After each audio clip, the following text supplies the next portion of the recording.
ఎముక పుష్టి కోసం కాల్షియం మాత్రల్ని తీసుకోవడం మనలో చాలా మందికి అలవాటే.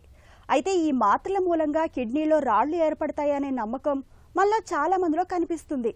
ఈ భయంతోటే కాల్షియం సప్లిమెంట్లను తీసుకోవడానికి వెనకాడుతుంటారు. అసలు ఈ నమ్మకంలో నిజమెంత?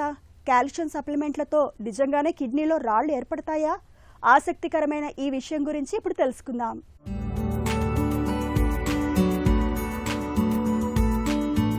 కాల్షియం మాత్రలు వేసుకుంటే కిడ్నీ రాళ్లు ఏర్పడతాయని కొందరు భయపడుతుంటారు. ఇది కేవలం అపోహే. అవసరమైనప్పుడు కాల్షియం మాత్రలు వేసుకోవటం తప్పనిసరి.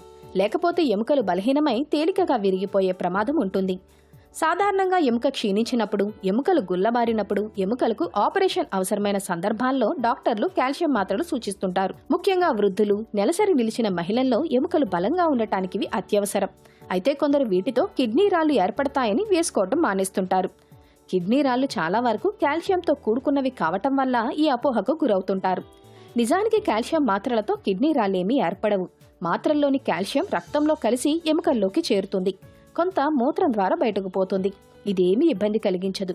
అయితే అప్పటికే కిడ్నీ రాళ్లు ఏర్పడే గుణం కలవారు మాత్రం కాస్త జాగ్రత్తగా ఉండాలి. వీరికి మూత్రంలో చేరుకున్న కాల్షియం కిడ్నీలో పోగుపడి రాళ్లు ఏర్పడే అవకాశం పెరగచ్చు. ఇలాంటి వారు మాత్రల కన్నా ఆహారం ద్వారా, అంటే పాలు, పెరుగు, చీజ్, రాగుల వంటివి తీసుకోవడం ద్వారా కాల్షియం లభించేలా చూసుకోవటం మంచిది.